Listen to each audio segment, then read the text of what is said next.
एक बार सारे जने मुट्ठी बंद करके, हाथ ऊपर करके और पूरे जोश से बोलेंगे, भारत माता की, भारत माता की, इनकलाब, इनकलाब, वंदे, वंदे। आज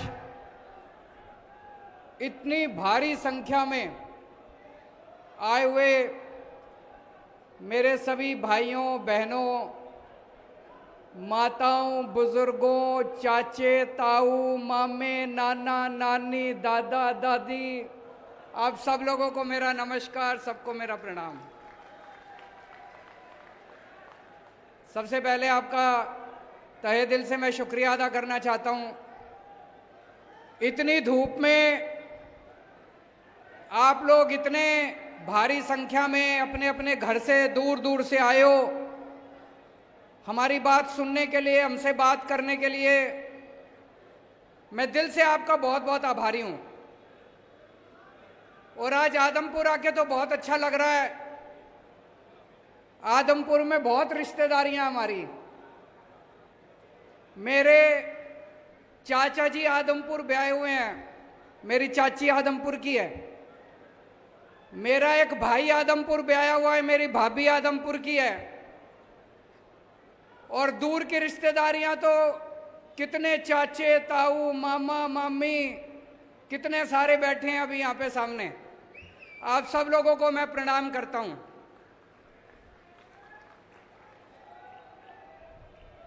जब मैं हिसार में 9वीं क्लास में पढ़ा करता था, 9वीं 10वीं मैंने कैंपस स्कूल से करी, फिर 11वीं 12वीं डीएन कॉलेज से करी।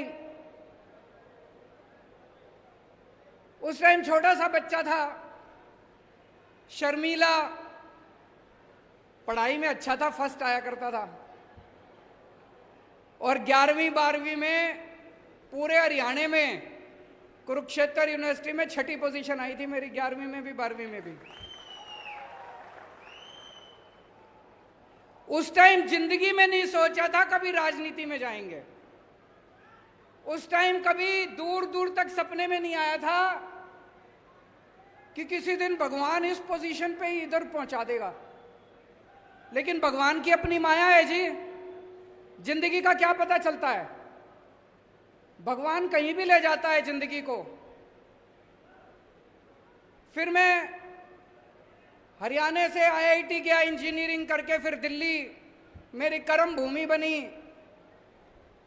आज यहाँ पे मेरे इतने रिश्तेदार बैठे हैं, इतने दोस्त बैठे हैं, भाई भतीजे बैठे हैं। एक ही बात कहना चाहूंगा, मैं जहां भी गया हरियाणा से, आपका सिर झुकने नहीं दिया मैंने। हरियाणा का सिर ऊपर रखा। दिल्ली में आज जितने काम कर रहा हूं मैं, दिल्ली के इतने स्कूल ठीक कर दिए, स्कूल शानदार कर दिए। सुना आपने दिल्ली के स्कूल अच्छे हो गए? दिल्ली के स्कूल इतने अच्छे कर दिए, सारे कहते हैं हरियाणा का छोरा है। दिल्ली के स्कूल हमने इतने शानदार कर दिए, इसकी चर्चा पूरी दुनिया में हो रही है, पूरी दुनिया में। 2 साल पहले अमेरिका के राष्ट्रपति दिल्ली आए। उस टाइम, अभी तो जो बिडेन है, उस टाइम डोनाल्ड ट्रंप होते थे राष्ट्रपति। अपनी धर्मपत्नी के साथ आए थे, मिलेनिया ट्रंप। जब वो दिल्ली आए, मिलेनिया ट्रंप बोली, भाई मैंने केजरीवाल के स्कूल के बारे में बहुत सुना, मैं केजरीवाल का स्कूल देखने जाऊंगी। बड़ी बात है भाई साहब, है कि नहीं है? बोली मैंने केजरीवाल के स्कूल के बारे में सुना है, मैं केजरीवाल का स्कूल देखने जाऊंगी। मोदी जी ने बहुत समझाया, बहन मान जा, जिद ना कर, तेरे को मैं दूसरे स्कूल दिखा देता हूं, केंद्र सरकार के दिखा देता हूं, दूसरे राज्य सरकारों के दिखा देता हूं, लेकिन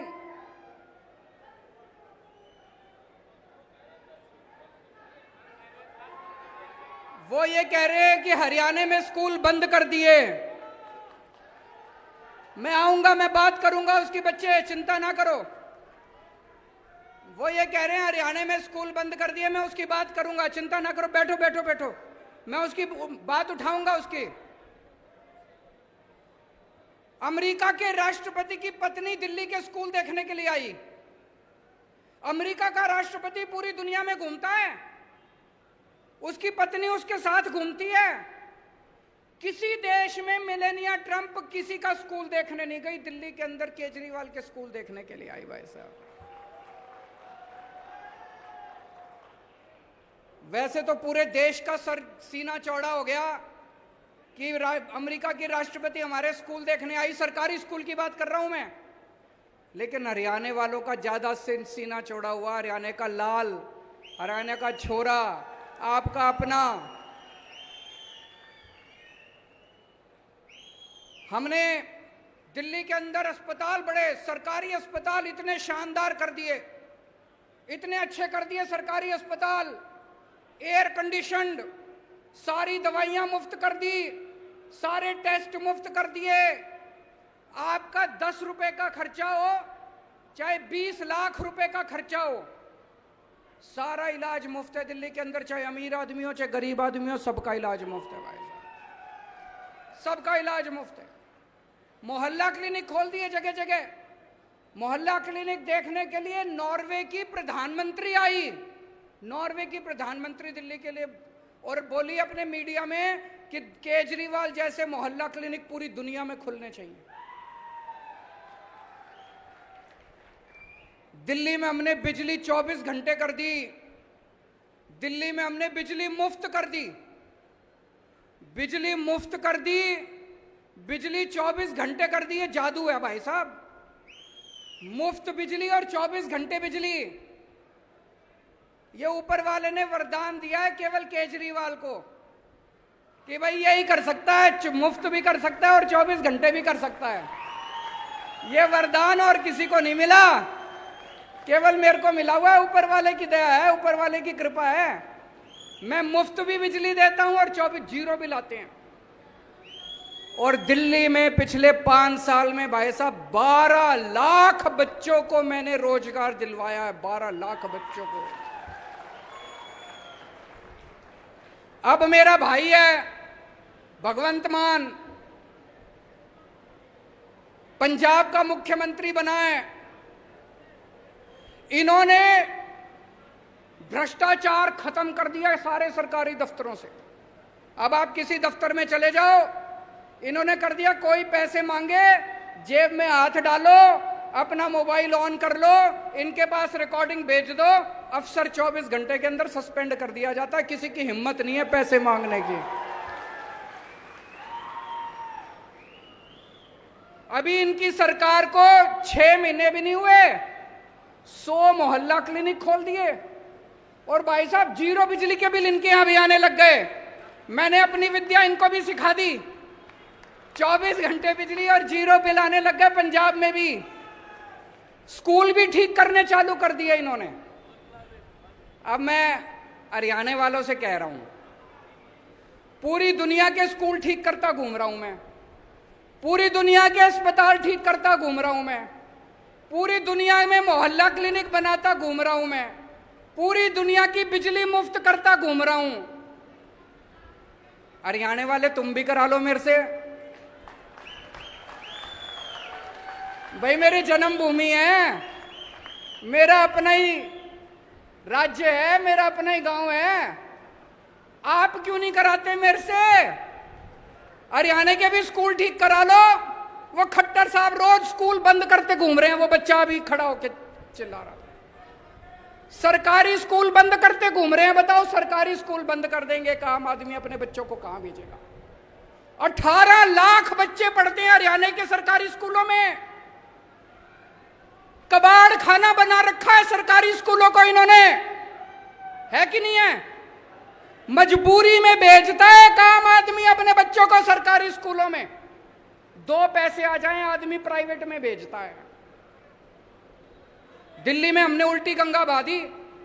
दिल्ली में भाई साहब पिछले 2 साल में 3 साल में 4 लाख बच्चों ने अपने नाम प्राइवेट से कटवा के सरकारी स्कूल में करवाए हैं। बड़ी बात है। अब अमीर लोग भी अपने बच्चों को प्राइवेट स्कूल से नाम कटा कटा के सरकारी स्कूल में करा रहे हैं दिल्ली के अंदर। हरियाणा में भी करा लो यार मेरे से, ये मैं कर दूंगा हरियाणा में भी। हरियाणा के स्कूल भी ठीक कर दूंगा, करने आते हैं मेरे को। हरियाणा के स्कूल ठीक करा लो। प्राइवेट स्कूलों को ठीक कर दिया मैंने दिल्ली में। पहले हर साल फीस बढ़ा दिया करते थे, अनाप शनाप, development fund, picnic fund, library fund, फलाना फंड, ढिमका फंड, सारे फंड बंद कर दिए। हमने कहा खबरदार कोई फीस बढ़ाएगा तो।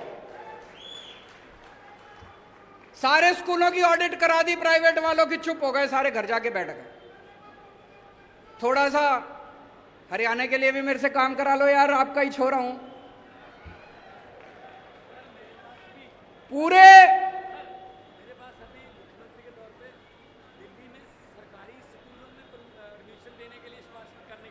ये बता रहे हैं कि इनके पास सिफारिशें आती है। भगवंत जी कह रहे हैं कि दिल्ली के सरकारी स्कूल में एडमिशन करा दो जी, प्राइवेट स्कूल में एडमिशन कराने की सिफारिश नहीं आती, दिल्ली के सरकारी स्कूलों में एडमिशन कराने की सिफारिश आती है।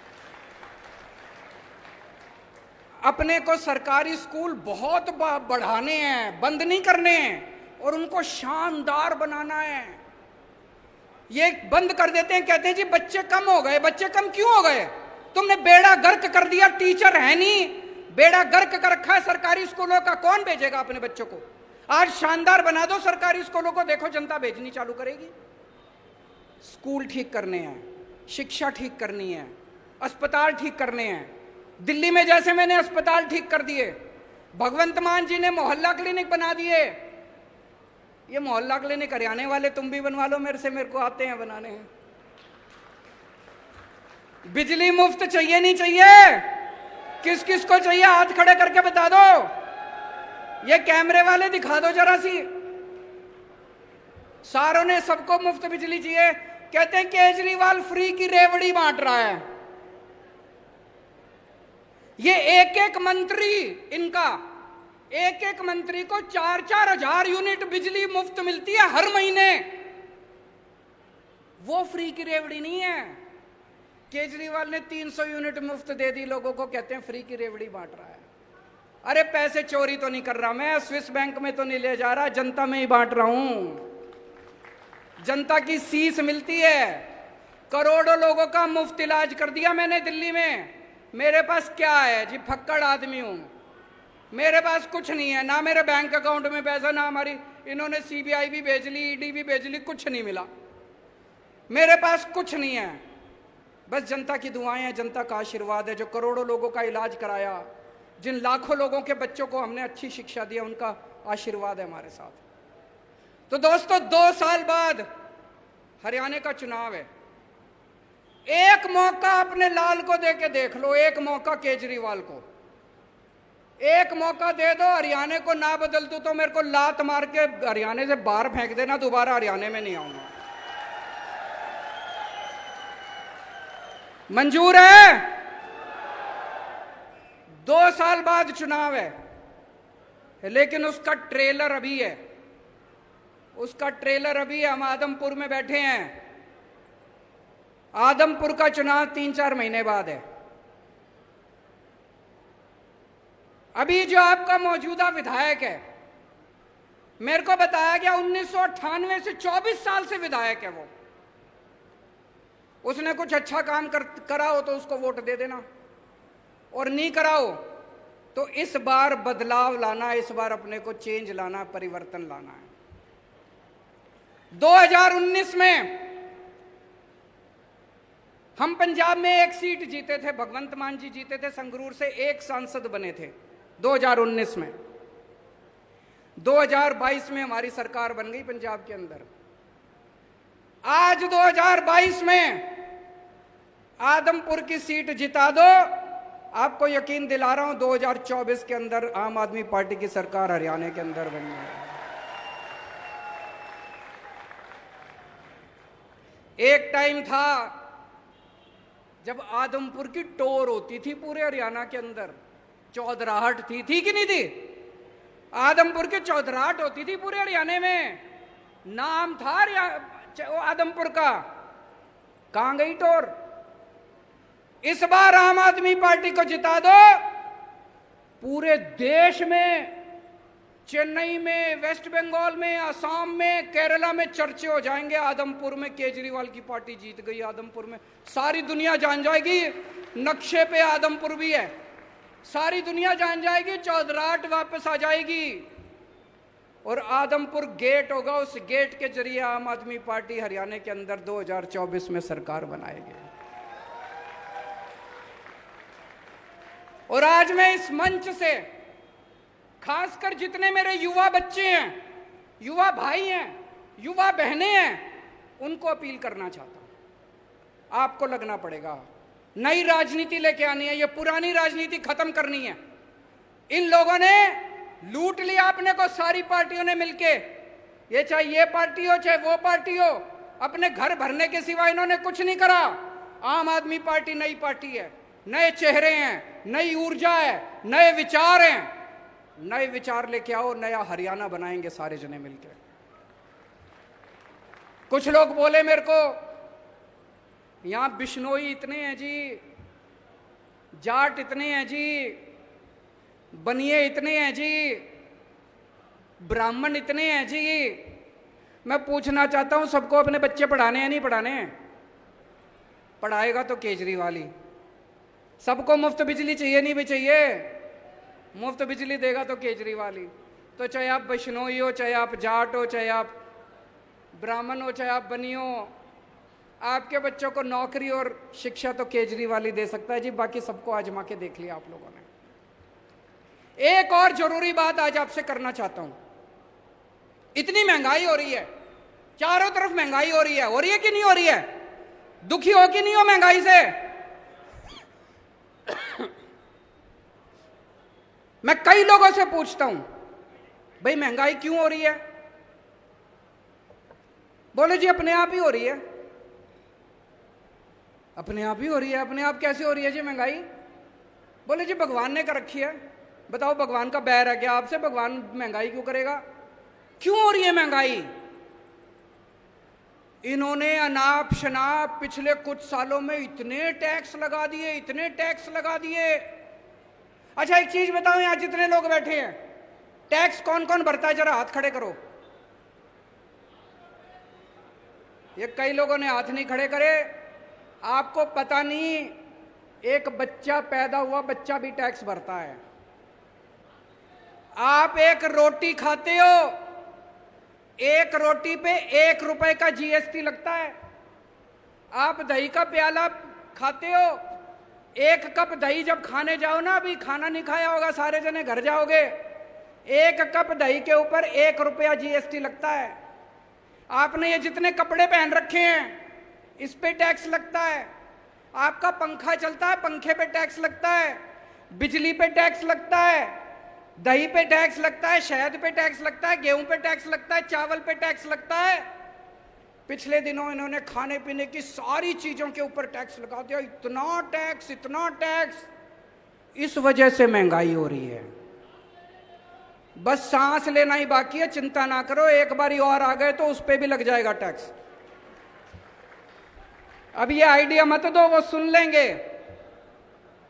सब चीजों पे टैक्स लगा दिया जी। भी पिछले थोड़े दिन पहले इन्होंने छाछ पे टैक्स लगा दिया, दही पे टैक्स लगा दिया, गेहूं पे टैक्स लगा दिया, चावल पे टैक्स लगा दिया, शहद पे टैक्स लगा दिया, हर चीज पे, खाने पीने की हर चीज पे टैक्स लगा दिया। भाई साहब, अंग्रेजों ने भी खाने पीने की चीजों पे टैक्स नहीं लगाया था। तो ये इतना लाखों करोड़ों अरबों खरबों रुपया जो इनका ये टैक्स जो आप देते हो, रोटी पे देते हो, चावल पे देते हो, ये कहां जाता है? ये सारा पैसा इनके सरकार के पास जाता है। और सरकार इस अरबों खरबों रुपए का क्या करती है? मैं आपसे पूछना चाहता हूं, कोई आपके इलाके में कोई सड़क बनी हो पिछले 5-7 साल में? कोई स्कूल बना हो, कोई अस्पताल बना हो, कोई सरकारी काम हुआ हो? कोई दूर दूर तक सरकारी काम दिखाई नहीं देता। तो ये अरबों खरबों रुपया जा कहां रहा है? ये जा रहा है इनके दोस्तों की जेब में। मैं आज लिस्ट लेके आया हूं, ये इनकी दोस्तों के अरबों खरबों के इन्होंने कर्जे माफ कर दिए अपने दोस्तों के। इनके दोस्तों ने, इनके कई दोस्त हैं, अरबपति, करोड़पति, खरबपति, उन्होंने बैंकों से कर्जे ले रखे हैं। किसी ने 5,000 करोड़, किसी ने 10,000 करोड़। और जब कर्जे वापस करने की बात आई, बैंक आया उनके पास, तो उनकी नीयत खराब हो गई। वो इनके पास गए, बोले जी हमारे कर्जे माफ करा दो। ये किसानों के कर्जे माफ नहीं करते, ये स्टूडेंट्स के कर्जे माफ नहीं करते। इन्होंने अपने अरबपति खरबपति दोस्तों के कर्जे करोड़ों करोड़ों करोड़ों के, लाखों करोड़ों के कर्जे माफ कर दिए। जैसे मैं बताता हूं आपको, मैं लिस्ट लेके आया हूं।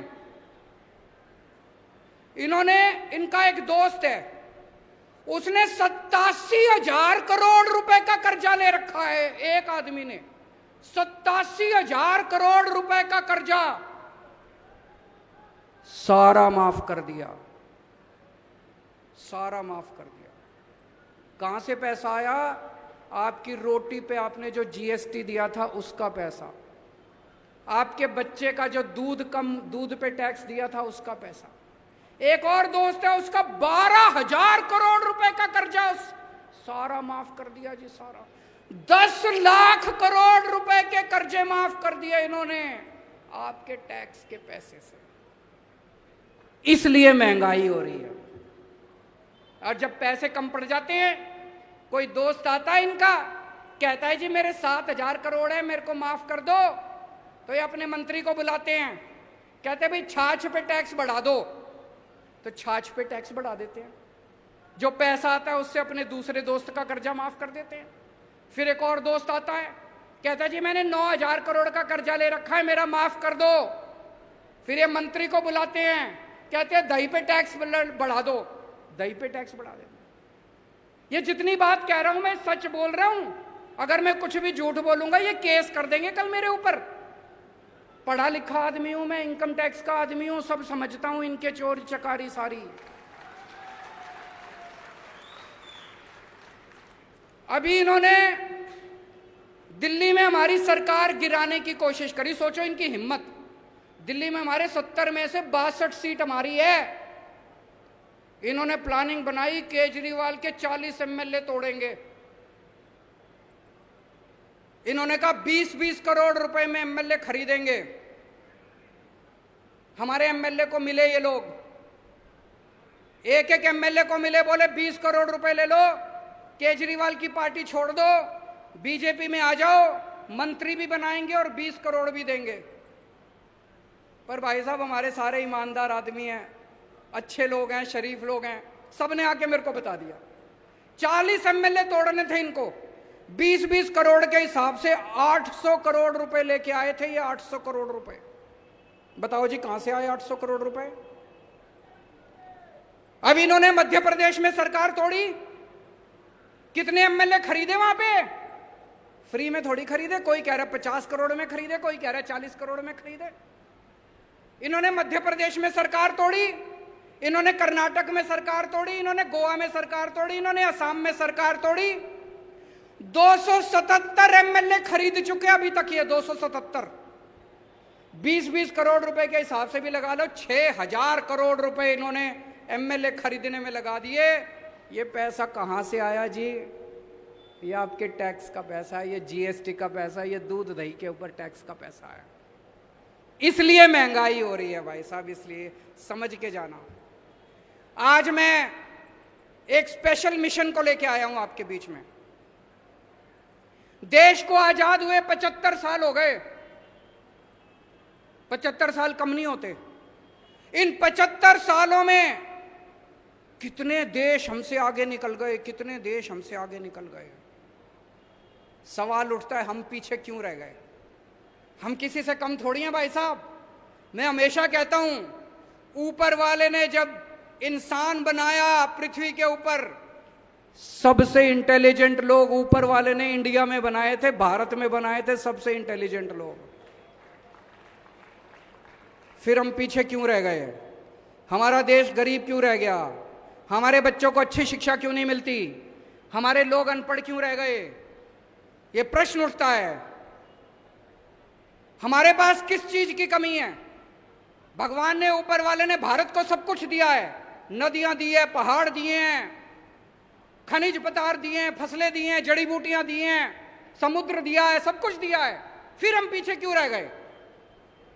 तो दोस्तों, ये 75 साल में इन नेताओं और इन पार्टियों ने गंदी राजनीति करी है। राजनीति के सिवा कुछ नहीं करा, अपने घर भरने के सिवा कुछ नहीं करा। एक ही उम्मीद है, उसी के लिए निकला हूं मैं। दिल्ली से पूरे देश में जाऊंगा। 130 करोड़ लोगों को इकट्ठा करना है इस देश के। जिस दिन 130 करोड़ लोग इकट्ठे हो गए, भारत को दुनिया का नंबर 1 देश बनने से कोई नहीं रोक सकता। हमें भारत को, इंडिया को नंबर 1 देश बनाना है कि नहीं बनाना है? भारत को दुनिया का नंबर 1 देश बनाना है कि नहीं बनाना है? हमें अपने बच्चों को अच्छी शिक्षा देनी पड़ेगी, बच्चों को रोजगार देना पड़ेगा, अच्छा इलाज करना पड़ेगा, स्कूल खोलने पड़ेंगे, अस्पताल खोलने पड़ेंगे। जब तक ये नहीं होगा, तब तक भारत दुनिया का नंबर 1 देश नहीं बन सकता। 75 साल पहले हम सारे इकट्ठे हुए थे, हमने अंग्रेजों को उठा के बाहर फेंक दिया। एक बार फिर सारे इकट्ठे हो जाओ, भारत को दुनिया का नंबर 1 देश बनाएंगे, मिलके बनाएंगे। सबको जोड़ने एक नंबर मैं जारी कर रहा हूं, नंबर नोट कर लेना, सब अपने अपने फोन निकाल लो, उस फोन से मिस कॉल मारना। मिस कॉल मारोगे तो आप हमारे साथ व्हाट्सएप पे जुड़ जाओगे। 951000 1000 951000 1000। जो लोग, और इसमें कोई पार्टीबाजी नहीं है, आप बीजेपी के हो तो भी जुड़ो, कांग्रेस के हो तो भी जुड़ो। जो लोग इस देश को दुनिया का नंबर 1 देश बनाना चाहते हैं, सारे लोग इस मिशन के साथ जुड़ो। सबको जोड़ने के लिए निकला हूं मैं। मेरी जिंदगी का अब एक ही मकसद है कि भारत को किसी भी हालत में दुनिया का नंबर 1 देश बनाना है। हम सारे मिलके बनाएंगे, अकेले किसी के बस की बात नहीं है। पूरा देश इकट्ठा करेंगे, पूरा देश एकजुट होगा। सब लोग इस नंबर पे मिस कॉल मारना और अपने ज्यादा से ज्यादा दोस्तों को इस नंबर पे मिस कॉल मारने के लिए बोलना। मैं अब नारा लगाऊंगा, मेक इंडिया, आप बोलेंगे number 1। Make India, make India, make India. Bharat माता की, भारत माता की। धन्यवाद अरविंद केजरीवाल जी। अभी जाइएगा नहीं। जिस मिशन की शुरुआत अरविंद जी और भगवंत मान जी ने की है, वो किसी भी मिशन को अधूरा नहीं छोड़ते। जिस मिशन की शुरुआत तिरंगा यात्रा